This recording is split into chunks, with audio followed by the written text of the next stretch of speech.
Good morning. Yesterday we looked at editing an architectural building in Lightroom, and today I thought we'd take a quick look at editing a portrait. This is just a quick shot. I was taking my daughter. I was actually setting the lights up for a different purpose and try to get a nice picture of my kid. Asked her to smile, and this is what she did. So let's do a quick edit on this. Now, the first thing I see in this shot are a couple of distracting elements in the corners, a lot of negative space around the edges. So I'm going to start by cropping this picture. I go up here to the crop tool. You can see I have my overlays on. I can follow them. I can turn them off. I can cycle through by hitting O on the keyboard. For now, I'm just going to leave them on. I can ignore them as I please. I'm going to just tighten this up here. I'm just going to go shoulder to shoulder, basically. And tighten it up this way, too. And looking at it, I think I'm going to go with the perfect square. So I jump over here to the aspect ratio. I'm going to lock it in as a square. There we go. And we can see that she's tilted a little bit. I'm just going to straighten that up. Yeah, you don't have to, but why not? I'm going to straighten it up that way and move her over just like so. So it's pretty symmetrical. And from here, I can drag the top down, tighten it up if I want, really put it symmetrical. You don't always want to go super symmetrical with these things. There's a time and a place for everything, and right now, I like it. Fill the frame with her face, which is what's important. Looking pretty good so far. Let's see what else we can do here. The white balance, I was shooting with a flash. That is white balance to the strobe is white balance to a flash. So let's just put that on flash. It looks a little yellow, a little green tone. I'm gonna go back to as shot. That's my camera settings. Let's go down here to camera calibration real quick. You can leave it as Adobe standard, but that's Adobe's guess as to what my camera looks like. And I know that my camera actually looks a little warmer than that. So we can go back up here, not to this. We may back off on that color. That color is like a little saturated for me. Yeah, we're gonna undo that. All right, so let's go down here into the tones. I'm looking at her skin tones here. It looks a little dark, so we're gonna boost the exposure. Not so much there.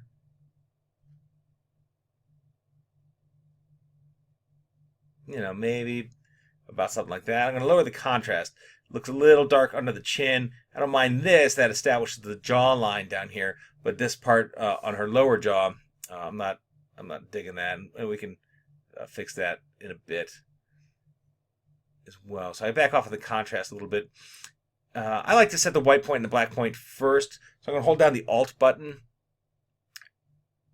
and as I drag the white slider, you will see certain areas start to blow out, and we'll back off there so that doesn't happen. I'm particularly watching the area on her nose and on her cheekbones and on her forehead a little bit. Those areas are going to want to get a little bright, and I don't really want that. And I do want the back to go pretty dark. I want her shirt to still appear, but it's not super critical. But you can see we have a little detail in the hair there. I'm just going to maximize my tonal range here. Yeah, I'm not going to block off any of those shadows. So let's eyeball these highlights. I can bring those down. You can see I can bring these tones closer to the rest of her skin. If I open up the shadows a bit, we end up with something like that. That's not looking half bad at this stage of the game. And then I usually jump back up to the contrast. I've sort of established contrast of the image with the white point and the black point. And now I can add the contrast in the midtones with this slider again. I can bring it back up. I can go really super aggressive on it. I can back it off a little bit. So maybe right there. All right. Next thing, we jump down to this presence box down here. Clarity again adds this weird contrast around edges. Obviously, that's too much. Although looking at it, I think I might eventually use it up here in the eyes. she has really dark irises, and I like how that's bringing that out there. I mean, it's a look. That's a look, but it's not the look I'm going for. If you drag it the other way, you reduce the contrast so much in those areas along those edges that you destroy a lot of detail. So some people use the clarity slider to back off to smooth out her skin. I don't want to do that. I just want a little bit of pop there. I'm going to back off on this vibrance. You can see if I drag it down, it's not like saturation. There's still little hints of color throughout the image. I'm just going to back it off to minus 14 there. Saturation, we'll see here. I'm full of contradictions. Sometimes I'll bump the saturation up while kicking the vibrance down. But so far so good. I'm liking how that looks. We'll jump down here to the tone curve next. This histogram is showing obviously all the black area back behind there. We can start to lower that down a bit. I don't want to destroy what I have going on in the face. So what I'm going to do is use this picker tool, and I can just kind of add some anchor points. If I just drop right there, you can see we've added this point here, and I can add a point right here, and that will kind of hold those firm while I lower this darker value here. You can see as I float over the image, this black dot appears on the histogram. That's showing me where I am. I don't want to accidentally come back over here and do something in the midtones. I'm looking specifically for a dot right in this region here, so that's these black tones over here. Let's just kick that down. Just a little bit, right? I mean, that goes, it's just a hint right there. Let's see if we can just lower the brightness of her cheeks down a little bit. Yeah, I'm liking that a little bit too. Just a little bit of contrast in it. That's looking all right. Again, you can go into these other channels and add a tone if you want. Maybe you want to make the shadow areas a little blue. Run a little fade action. You can give your pictures a pretty crazy look pretty easily by doing this sort of thing. I'm going to abandon it for now. But it is a possibility for you if you want. That's how you can emulate a lot of looks with this sort of thing. Next, let's look at the hue, saturation, luminance panel. Now this image is primarily orange tones in here, but we'll look at all these. I start at the top, and I go through everything just to make sure. There might be hints of blue maybe in the shadows that aren't as readily apparent. But let's start in here and tweak. The reds, you can see we pick up the tongue, we pick up some color under the eyes. And I do want to emphasize the tongue. I mean, if the tongue looks the same as everything else, it's a little harder to read. So I am going to boost the saturation there a little bit. I don't want to go crazy like that. It shouldn't look like a strawberry, but somewhere in there is looking pretty good. And we can back off on the oranges, which you can see what's left over is the reds. Back off a touch maybe. The yellows are getting picked up in her hair. So I think I want a little bit more color back in those oranges. Let's look here in the blues. Yeah, you can see the shirt has some blue tones to it. I think I actually kind of like having a little bit of color down there. I don't want to be so desaturated. Sometimes skin tones can pick up a weird purple hue or magenta even, especially my daughter. You can see it in her eyes up here. You see there's looks a little bloodshot there. So I'm going to back off on that magenta. It's not affecting anything else, but helps clean up her eyes a little bit. I'm not going to go crazy and do like a glamour shoot with her. She's a little kid with her mop of hair and tongue sticking out. That's all I need from her. No big deal. Now here I can adjust the hue and I can take her skin tones and make them more reddish or more greenish. I don't really, because I did go right about there. And the reds, we could, again, I'm watching that tongue and her lips. I want those to stick out a little bit. I don't want it to look like overdone, but, separating it from the orange skin tones a little bit can add just enough contrast to make it pop. I'm going to bring the hair back down a little bit. I'm just sliding it and I'm watching it. So we can see where we started. Turn it all off. Turn effects on. So it's subtle. It's not radical. But that's okay on this shot. We don't need radical changes. Go over here to the luminance channel. Change the reds. You can see we can brighten her face up. You can see when we go to extreme, take it all dark. Skin is not. You want to make somebody look sick. This is all you have to do is do aggressive edits here. You can see skin is not a continuous spectrum of colors, so you want to be careful that you don't separate things out too much. I'm not going to really mess with the luminance too badly. You can see the orange is the primary color. I can maybe back off just a hair there. Again, I'm really watching under her eyes and along her nose, and then the hair I can give some highlights too, just by boosting these yellows here. So again, we go before, we go after. You can see some differences in the face and the hair. So I'm pretty happy here. Split toning.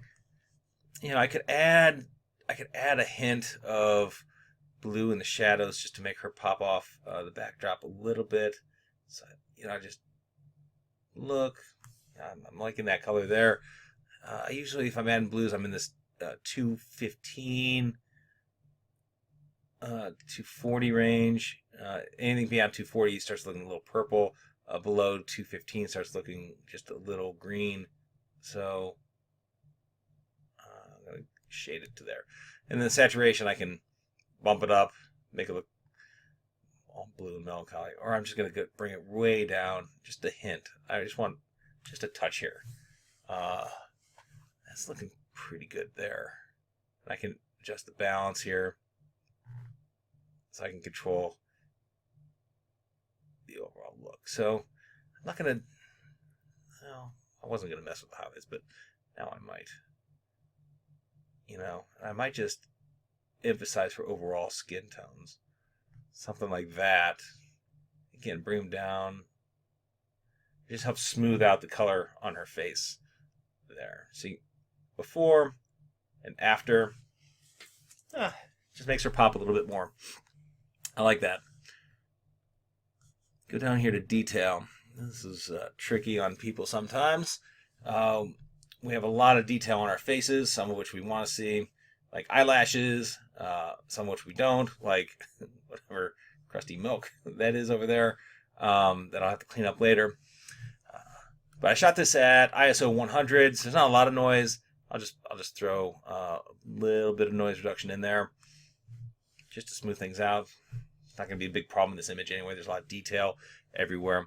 And I'm going to sharpen this real quick. Something like that. It's looking pretty good. I don't have any, it's not looking too crunchy. If I go too far with it, you see that looks over sharpened there. You start seeing everything looks dried out and cracky. So I'm going to go back down to about here with that. I'm going to turn the masking on because, I don't really want to over sharpen her pores here, or little tiny hairs or anything like that. I really just want the big stuff, the eyelids, the eyelashes, that sort of thing. So again, I hold down the Alt button, I hold down the masking button, and I just drag the slider until I just see what I want in the white areas. So something like that. Back off of there. All right, moving on. Lens corrections. We always want to fix our chromatic aberration and our lens profile. Apply that. There's not a lot of vignetting happening in this image, but sometimes there is. You just want to do that. Always double check your crop after you fix this, because as you see, when it corrects for distortions, sometimes if you've done a careful job of cropping, making things go right into the corners, something like that, it can shift on you just a little bit. So just pay attention. I don't need to transform anything here. There's nothing to straighten out. There's no lines to match up or anything like that. On the effects, we could try to put a vignette in. Obviously that's really heavy-handed. Just showing you the different effects. I might just a subtle one there. And you can bring the midpoint in a little bit. I like to put a really smooth feather. That's no feather at all. There's no transition or a harsh transition. I like to have a lot of transition on mine. So again, before and after. I might back that off just a little bit. You can see I have a tendency to overdo my effect and I back it off. That's okay. Some people will add grain to their shots. Sometimes what I'll do on a high ISO shot when there's a lot of noise, I'll remove a lot of that noise and then I will add some grain back in. You can see it's kind of fine. It gives a kind of look and feel of film a little bit. The grain looks different than the digital noise does, especially in print. But I don't know. I don't need it on this shot. If I do add grain, it's usually like the very last thing I do. So I'm not going to do that. Now sometimes the dehaze, which is intended for landscape work mostly, can help on a portrait, but in this case, not doing much here. So I'm not gonna worry about the dehaze here. So those are my global edits. At this point, I will jump back up here with the adjustment brush. Actually, I'm gonna get rid of this crusty crud thing here. We're gonna go over here to the spot removal. I pick that. I go to the healing, which works a little bit extra magic, and I'm going to shrink my brush size down just a little bit, and I'm just going to draw right over it, just like that. And it goes and grabs a spot. If I hit H, I can get a better look. I think that's good enough for my purposes here. And while I'm in this tool, I might come in here and just fix a couple other little blemishes. My general rule of thumb is like a freckle. I leave the freckle alone. If there's like a scratch or a pimple or something, I might get rid of that. This is just some eye gunk here, so I'll get rid of that.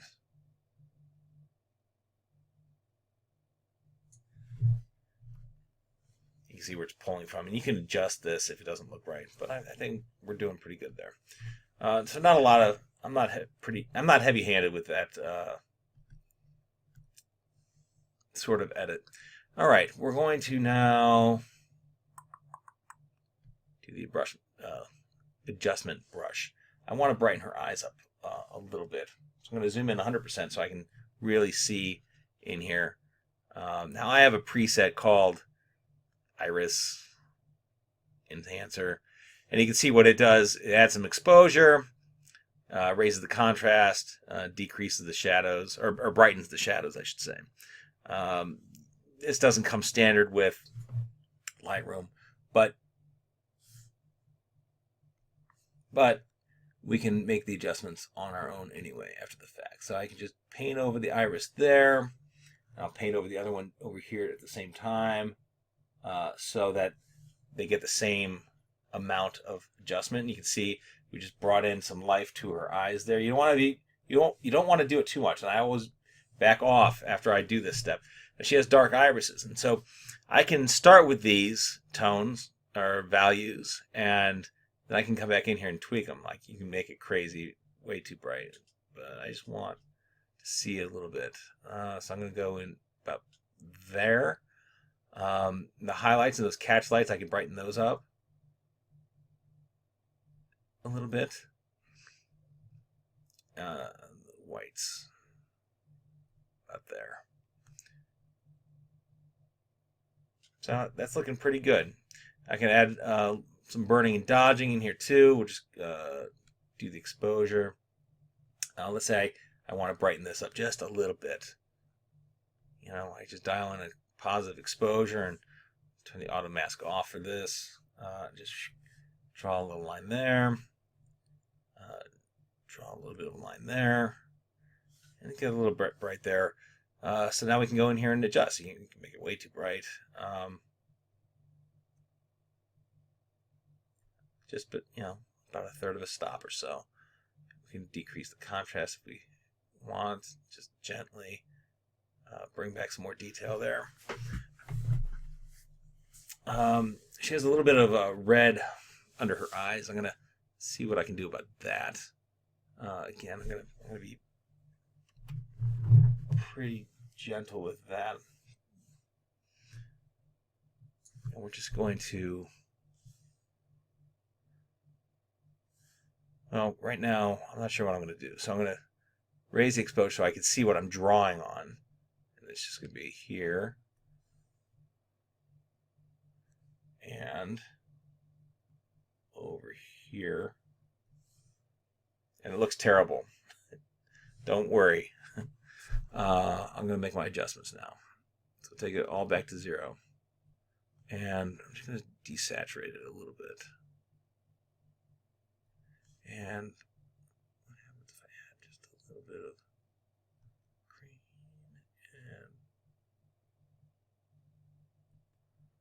and something like that. Just a little bit there. And we've taken that magenta color out. And I think that might be all I need. See, I can back off on the clarity just a little bit too, just to soften it up. But that's it. Just a few little tweaks. And I'm pretty much done. I'm liking where this image is. Now, I might decide I like this. I'm going to make a copy and try it also in Create Virtual Copy, which is great. You can see I have a few different copies here. And I'm going to just convert it to black and white, see what that looks like. Because I think Lightroom does a pretty good job with black and whites. Now, once I convert to black and white, I want to turn the split toning off. That's where that color's coming in. And I can go down here to this panel, and I can change the different values here. So I can make the yellows brighter in the hair. I can tweak the orange and brighten her face up. We can have some fun. And my original is still right next to it. So it's a pretty quick edit.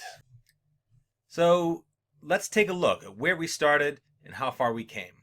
If we hit the backslash button on the keyboard, this takes us back to our initial state. It doesn't undo the cropping, but it takes us back to all the, it gets rid of all of the color and tonal changes. So you can see before and after. Before, you can see the eyes are dark, the shadows are a little more contrasty. There's no color in the background or the shirt. And after, we've brought out that color. Some of those orange tones we've brightened up. We've smoothed out some of the color transitions. We've added a contrasting color in the background just to make her pop off the screen just a little bit more. So again, before and after. We didn't do anything radically different.